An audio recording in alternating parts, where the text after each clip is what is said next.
Law number 6. The 6th law is the law of solid ground. And the law of solid ground says, trust is a foundation of leadership. This is an incredible law. In fact, I put in your notes, trust is the glue that holds an organization and the leader together. So we got to talk about it for a moment. That's the solid ground. It's the foundation that holds the leader and the people, or the leader and the organization together. Let me ask you a question. How much do your people trust you? Maybe even let me ask you a more important question than that. How much do you trust your people? One of my favorite quotes is, it's wonderful when the people believe in the leader. It's even more wonderful when the leader believes in the people.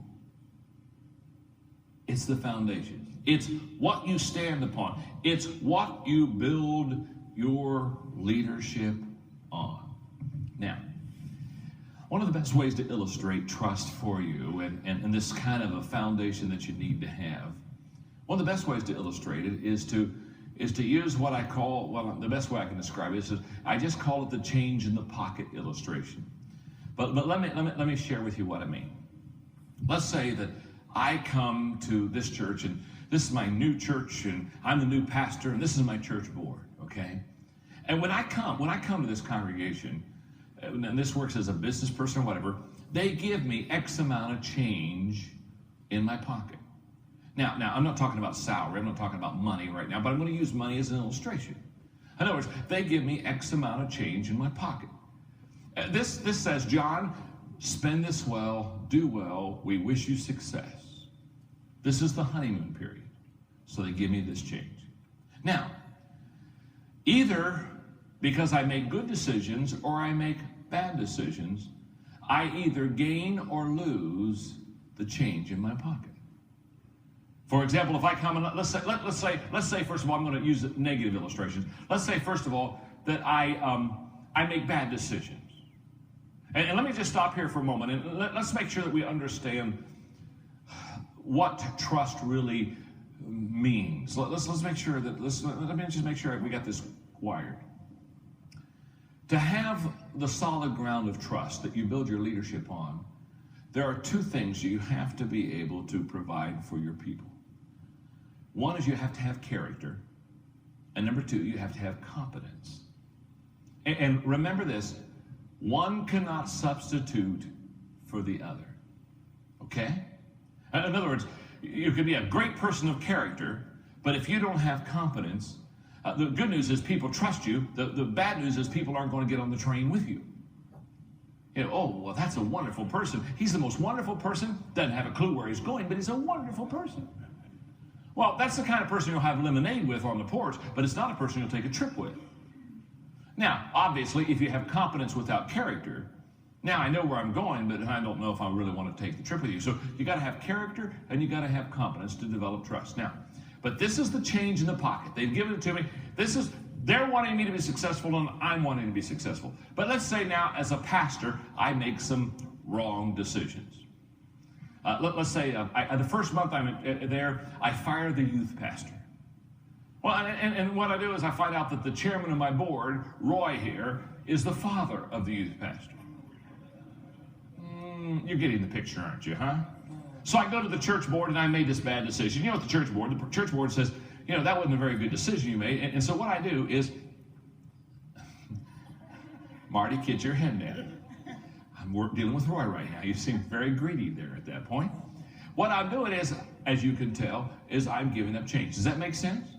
But it's okay. It's no problem because I still have change, don't I? I've still got change. I got change left. It's no problem. So let's say the next month, I make another dumb decision. I don't know. I forget to come to church on Sunday. And I go to the board, and the board says, John, you're the pastor of the church, you didn't come Sunday. And I go, oh, that was it. That was it. I kept telling my wife all day, there's something I should be doing. Oh, thanks. Now, you know what I'm doing, don't you? I've got to give up some more change. You follow me? But it's okay. It's okay. I still got some change left. Are you with me?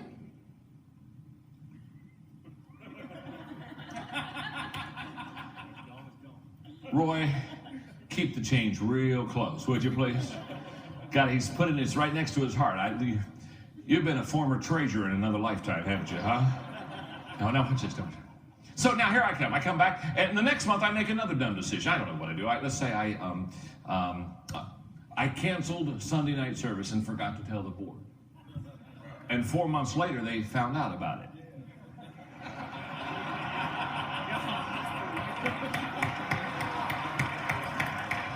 And when they found out about it, they were ticked. So I give some more change up. Now you're starting to get the picture. When I show that I'm not competent as a leader, when I make bad decisions as a leader, every time I do that, I give change up. Now what happens is, about the next time, remember we're talking about developing trust, developing a relationship, a solid ground in your leadership. So about the next time I come to make a dumb decision, you know what I'm doing. As I'm standing in front of my board this time, I'm reaching in. Now I've begun reaching in for change here, and I reach in this time for change and I'm in trouble. I've just gone bankrupt with my organization. Now, here's what you have to know about going bankrupt with your organization. You never know you're out of change until you're out of change. In other words, when you find out, it's too late. That's why I run into people all the time. They'll say, John, man, I don't know what happened. I don't have any clue what happened. I mean, all of a sudden there was this little problem with the board, and boom, I was gone. And I thought, man, in fact, John, let me tell you something. 2 years ago, we had a huge problem, and I didn't have to leave then. And now this was just a teeny weeny problem, and I had to leave. Can I tell you something? It's not the biggest problem that causes you the problem. It's the last one.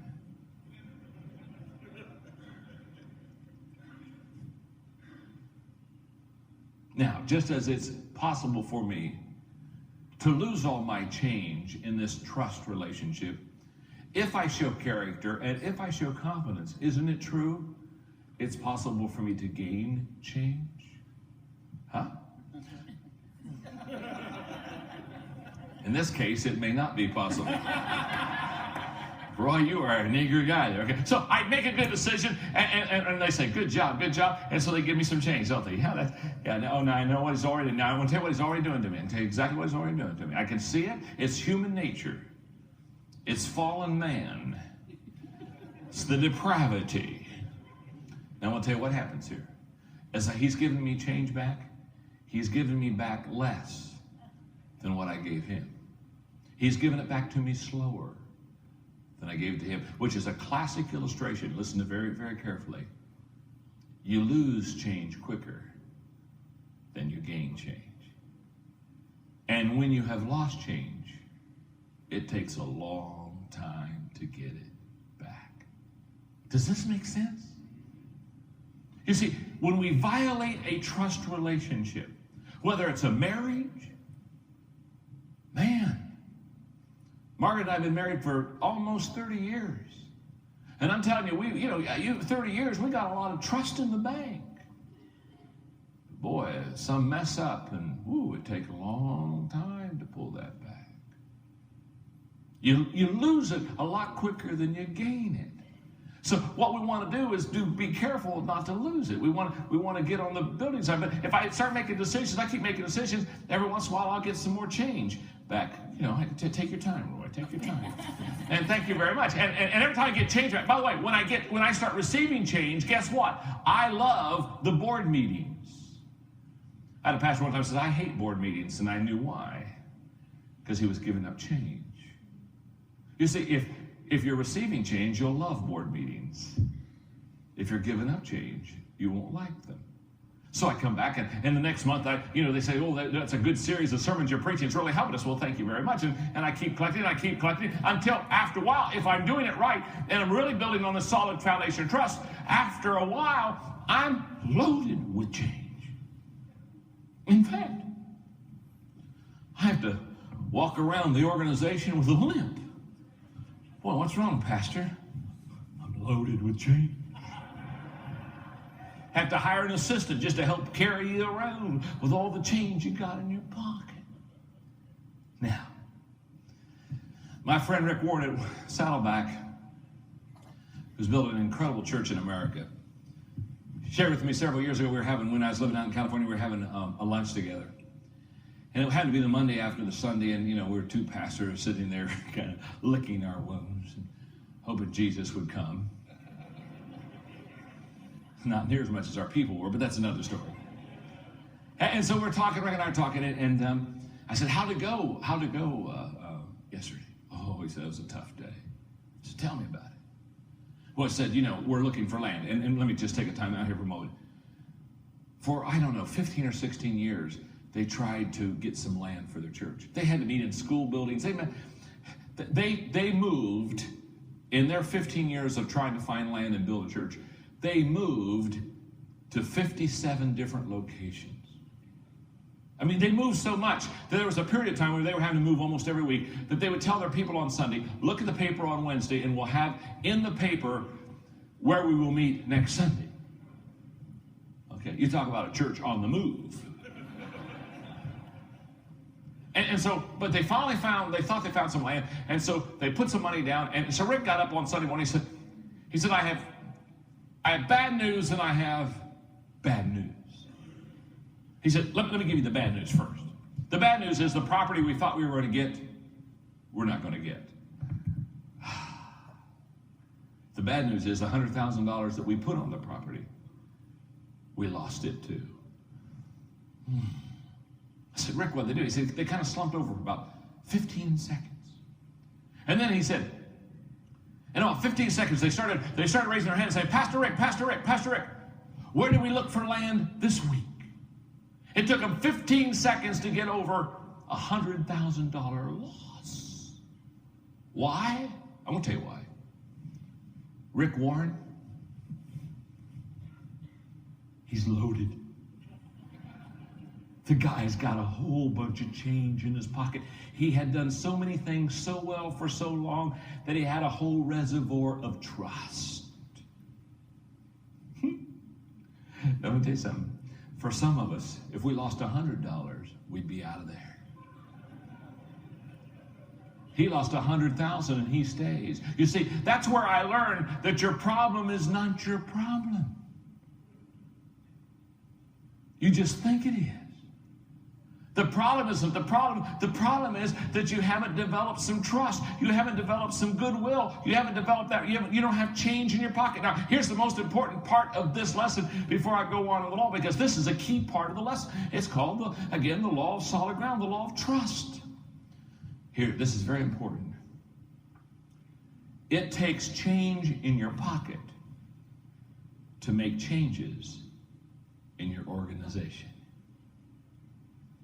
So when people come to me, they say, do you think we can make that transition? Do you think we can make that change? That seems like a bold move. John, do you think we can do that? The question is not how big the change is for your organization. The question is, how much change do you have in your pocket? If you've got a lot of change in your pocket, you can make a big change in your church. If you don't have a lot of change in your pocket, you can't make any changes. The size of the change in your organization is based on the change in your pocket. And the change in your pocket is measured by the amount of trust that you have with your people. Do they trust you? Wow. This is so key. This is so important. That's why I have in your notes, to build trust, you must demonstrate consistent competence and consistent character. And it's a fact. It's a true statement. A leader cannot continue to break trust with people and continue to influence them. That's why the proverb writer said, good leaders abhor wrongdoings of all kind. Sound leadership has a moral foundation. 3 questions to ask yourself. These are great questions. Question number 1, do I have change in my pocket? Question number 2, is my change increasing or decreasing? Oh, that's a good question. And number 3, do I pass the integrity test? And the integrity test says this: with integrity, the longer I lead, the better it gets. Without integrity, the longer I lead, the worse it becomes. So look at your life, look at your leadership. Is it becoming better or is it becoming worse?